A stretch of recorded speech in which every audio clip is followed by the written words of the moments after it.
Hello दोस्तों, हर हर Mahadev channel में आपका स्वागत है।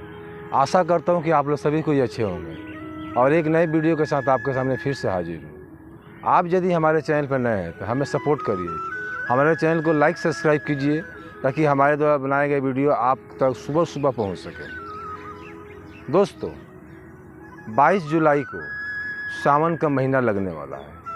भगवान शिव का अब ये पूरा महीना रहता है। इस महीने में भगवान शिव अपना आशीर्वाद देते हैं पूरे महीने। जिसके घर में ज़्यादा साफ़ सफाई होता है उनके घरों में विराजमान भी रहते हैं।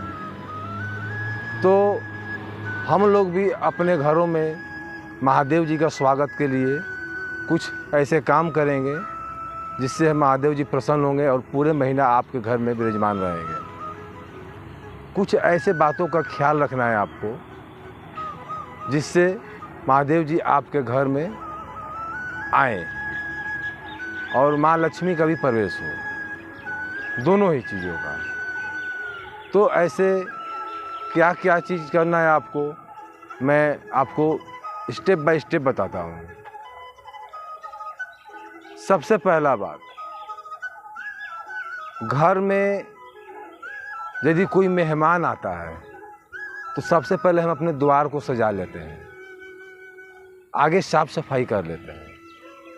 ठीक उसी प्रकार 22 जुलाई से सावन लगने वाला है, तो महादेव जी के स्वागत के लिए हमें क्या करना है। यदि आपके मुख्य द्वार के आगे कोई कचरा का जमाव हो, कोई पानी से भरा हुआ गड्ढा हो, कीचड़ हो, ये अशुभ होता है। घर के मुख्य द्वार के आगे पानी का जमना गड्ढे में और कीचड़ का होना अशुभ होता है। इसको जितना जल्दी हो सके आप हटा दें या उसमें सीमेंट बालू डालकर उसको बराबर कर दें ताकि कीचड़ वहाँ हो ही ना। इससे क्या होता है, घर में नकारात्मक ऊर्जा का प्रवेश होता है, राहु केतु का वास होता है। तो सबसे पहला काम अपने मुख्य द्वार के आगे कचरा का जमना न होना और पानी से भरा हुआ गड्ढा, कीचड़, इस सब चीज़ों का आप तुरंत हटा दें। अब दूसरा नंबर चीज़ आता है कि हम घरों के सामने चप्पल जूते खोल देते हैं मुख्य द्वार के सामने। ये भी गलत है। घर के मुख्य द्वार पे चप्पल जूता नहीं खोलना चाहिए। इसके लिए कोई अलग सा जगह बनाएं ताकि जो देवी देवता आते हैं उनका रास्ता साफ दिखे और वो साफ रास्ते में ही आते हैं, साफ वातावरण में ही आते हैं, साफ घरों में ही वास करते हैं। तो घर के मुख्य द्वार पर चप्पल जूता कभी ना खोलें। अब तीसरा नंबर आता है बिजली का खंभा। घर के मुख्य द्वार पे बिजली का खंभा होना अशुभ माना गया है। वास्तु टिप के अनुसार मुख्य द्वार पे बिजली का खंभा होना अशुभ होता है। इससे नकारात्मक ऊर्जा का प्रवेश ज़्यादा होता है घरों में, राहु केतु का खिंचाव हो जाता है और हवा और तूफान में यदि वो गिर गया आपके कमरे के ऊपर तो नुकसान भी होता है। इसलिए बिजली का खंभा मुख्य द्वार पर होना अशुभ माना गया है। तो इस बात का भी विशेष ध्यान दें आप।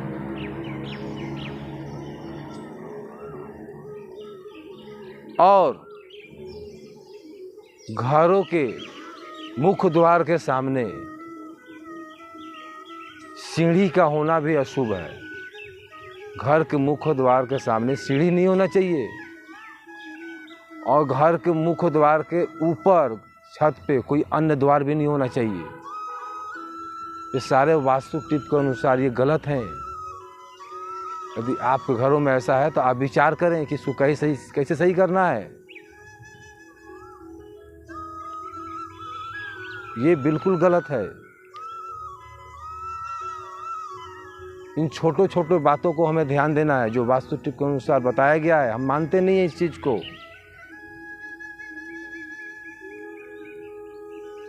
घरों के मुख्य द्वार के आगे घना पेड़ पौधा, ये भी सही नहीं है।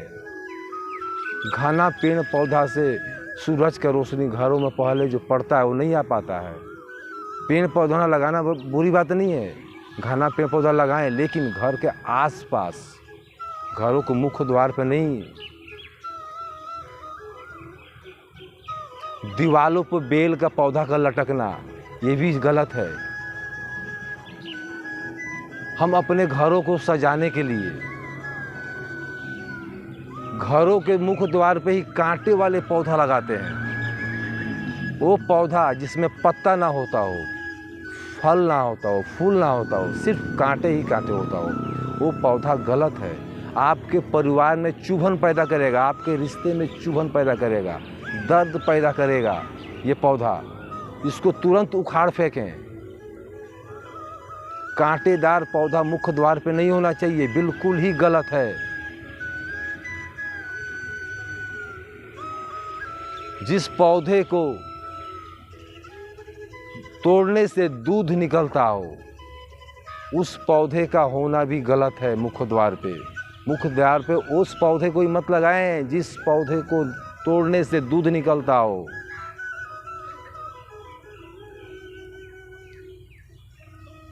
घर के मुख्य द्वार पे उस फूल का भी पौधा मत लगाएं जो फूल एक दिन में ही मुरझा जाता हो, छुई मुई का पौधा जैसे। ऐसे कितने सारे पौधे हैं जिसके फूल एक दिन में ही मुरझा जाते हैं। ये मुख्य द्वार पे न लगाएं, छत पे लगा लें, आसपास कहीं और लगा लें, मगर मुख्य द्वार पर नहीं होना चाहिए। ऐसे कुछ पौधे हैं जिनको आप लगाएं ही मत मुख्य द्वार पे, तब जाके महादेव जी घर में प्रवेश करेंगे। 22 जुलाई को घर में धन की वर्षा होगी आपके घरों में। ऐसे कुछ विशेष बातों का ध्यान रखें। हम घर के मुख्य द्वार के साइड में ही कूड़ेदान रख देते हैं ताकि फेंकने में आसानी हो। लेकिन दोस्तों, मेरे माताएं, मेरे बहनें, ध्यान से सुनिए। घर के मुख्य द्वार पे कूड़ेदान का होना अशुभ होता है। माँ लक्ष्मी कूड़ा करकट और गंदे से सख्त नफरत करती हैं। यदि वो मुख्य द्वार पे कूड़ा करकट और मुख्य द्वार पे कूड़ेदान देख लें तो वो पहले ही भाग जाएंगी। मुख्य द्वार बिल्कुल साफ होना चाहिए, कूड़ेदान ना रखें। और कूड़ेदान का एक अलग जगह बनाया गया है, उत्तर दिशा में तो बिल्कुल ही ना रखें। उत्तर दिशा में कूड़ेदान नहीं रखा जाता है। छोटे छोटे बातों का ध्यान दीजिए। कई लोग माता लक्ष्मी का फोटो ही लगा देते हैं मुख्य द्वार पे। अब इससे क्या होता है मैं बताता हूँ। शास्त्रों में इसका वर्णन किया गया है। एक लक्ष्मी माँ का भक्त थे, उन्होंने अपने मुख्य द्वार पे लक्ष्मी माँ का स्वरूप लगा दिया और लक्ष्मी माँ आई और देखी उनके घरों के आगे ही लक्ष्मी माँ का स्वरूप बना हुआ है। लक्ष्मी माँ के मन में ये चल गया, ये तो मुझे पहले ही घर से बाहर कर दिया है, मैं इसके घर में जाऊंगी ही नहीं, और लक्ष्मी माँ बाहर से बाहर चली गई। ये गलती आप ना करें।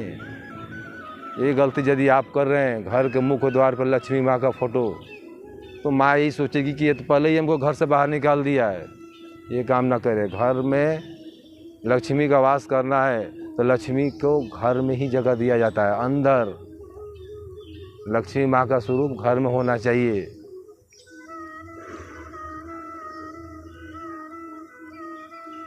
इस बात के विशेष ध्यान दें। माता लक्ष्मी का स्वरूप हमेशा घर के अंदर हो, जहाँ पूजा पाठ करते हो आप। शाम के समय औरत को चौखट पे नहीं बैठना चाहिए। शाम हो या रात हो, घर के चौखट पे औरत को नहीं बैठना चाहिए। शाम को चौखट पे कौन बैठता है जिसके घर में मातम हो जाता हो, कोई मर जाता हो, तब आदमी चौखट पर बैठ के विलाप करता है। यदि आप शाम को, हमारी माताएं, हमारी बहनें चौखट पर बैठती हैं तो आज ही बैठना छोड़ दें। इससे आप अशुभ संकेत मिलता है बैठने से, आज ही छोड़ दें।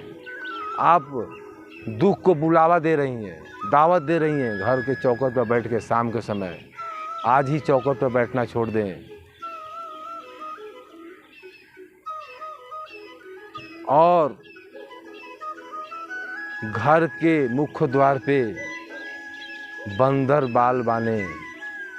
बंदर बाल बांधने से देवी देवता प्रसन्न होते हैं। घरों में वो प्रवेश करते हैं, बंदर बाल से शुभ होता है। विंड चाइम बाने, छोटे छोटे घंटी वाला, उन घंटियों का आवाज़ से नकारात्मक ऊर्जा घर में प्रवेश नहीं करती, सकारात्मक ऊर्जा प्रवेश करती है। विंड चाइम का बाने, छोटे छोटे घंटी वाला, उस आवाज़ में बहुत दम होता है, बहुत ताकत होती है।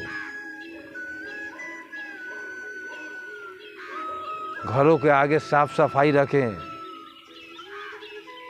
इससे आपको बहुत लाभ मिलेगा। महादेव आपके घर में 1 महीने के लिए विराजमान रहेंगे। ऐसे ही कुछ बात आपको बताना था। 22 जुलाई के पहले मैंने बता दिया, आप इसको अभी कर लें, बहुत टाइम है आपके पास। और महादेव जी को आमंत्रित कर दें, महादेव जी स्वयं आपके घर में आएंगे और माला माल कर देंगे इस महीने में आपको। इस वीडियो में इतना ही, फिर मिलते हैं अगले वीडियो में। वीडियो पसंद आया हो तो लाइक सब्सक्राइब कीजिएगा। हर हर महादेव।